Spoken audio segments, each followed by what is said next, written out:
¿Cómo están ustedes? Les doy la bienvenida nuevamente a Raíces Históricas de México y del Mundo.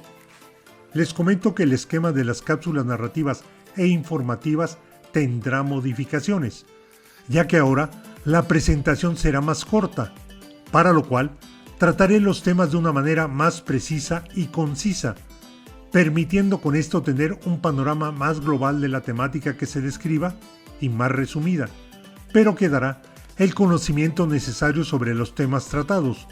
Inicio con la cápsula. En esta ocasión les traigo un tema actual y que considero que es de utilidad en cualquier momento de nuestras vidas. Esta se llama el amparo. Esta acción es un recurso legal y medio de defensa que protege los derechos legales y constitucionales frente a omisiones o actos cometidos por cualquier autoridad mexicana y que resulten en la violación de los derechos humanos que se reconocen en la Constitución, así como en tratados internacionales que México haya firmado y ratificado y que generan las obligaciones a cumplir por parte de las autoridades. El amparo en la Constitución mexicana se establece en los artículos 103 y 107. Son los que señalan las condiciones bajo las que procede un juicio de amparo. A grandes rasgos, estas leyes señalan que el amparo se debe utilizar cuando hayan actos o omisiones de la autoridad que violen nuestros derechos humanos y para detener acciones legales que afecten nuestra libertad o nuestro patrimonio. La violación a los derechos humanos puede provenir de autoridades policíacas, agentes y responsables de las fiscalías, personal de las comisiones de búsqueda e incluso hasta los actos de los mismos jueces y juezas. Y pueden ser, por ejemplo, la omisión en la investigación, negar la entrega de copias del expediente o negarse a recibir la denuncia o reportes de manera inmediata.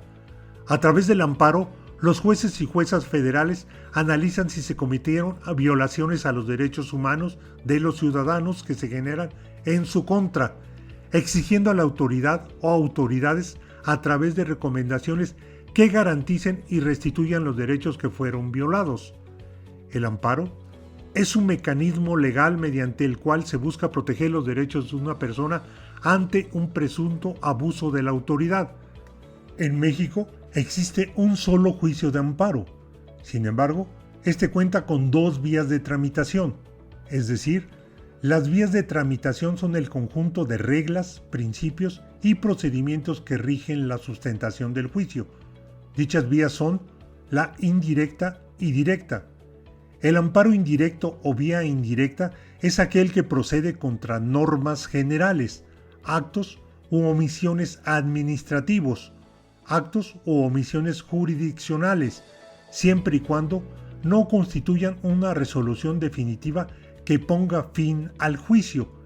Ejemplo de ello es la omisión que tiene la autoridad de no darle el debido seguimiento a un determinado juicio, haciendo que éste se alargue, se estanque, provocando la inconformidad de las partes pertenecientes al juicio de origen, violentando con ello el derecho constitucional con el que contamos a que se nos administre justicia de manera pronta, completa e imparcial.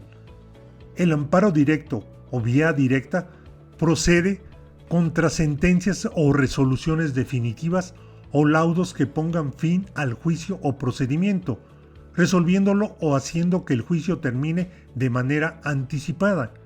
En materia penal, procede cuando se violentan las leyes del procedimiento con trascendencia a las defensas del quejoso. En resumen, el amparo directo es aquel que se presenta en contra de una sentencia que pone fin a un juicio, ya sea penal, civil, familiar, laboral o administrativo. El amparo indirecto procede contra actos o omisiones de autoridad, así como los particulares que realicen funciones comparables a las de autoridad y normas generales que causen un perjuicio al quejoso. Ejemplo, una orden de aprehensión. ¿Quién tramita un juicio de amparo?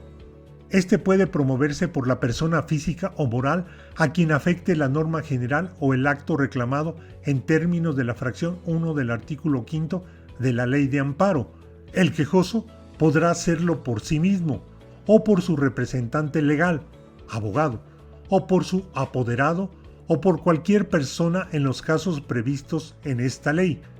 El escrito de interposición será presentado ante el órgano que emite la resolución reclamada. ¿Cuánto tarda un juez para dictar sentencia de amparo? La Sala de lo Constitucional de la Corte Suprema de Justicia debe dictar la respectiva sentencia en el plazo de 45 días posteriores a la recepción de las diligencias desde que inicia el trámite de amparo. ¿Cuánto cuesta un amparo?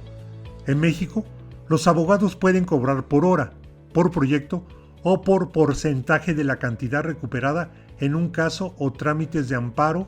Incluso algunos despachos basan su tarifa en el resultado final del caso. En promedio, los honorarios por hora oscilan entre los 1,500 y los 3,000 pesos, siendo solo estos precios estimados.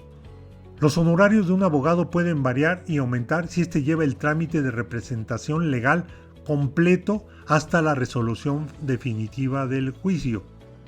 En resumen, ¿cuándo es necesario un amparo? Cuando las acciones de una autoridad afectan los derechos o garantías individuales. Por ende, el afectado tendrá la oportunidad de defenderse a través de un juicio de amparo. Gracias por su atención y los espero nuevamente en otra cápsula informativa. ¡Hasta pronto!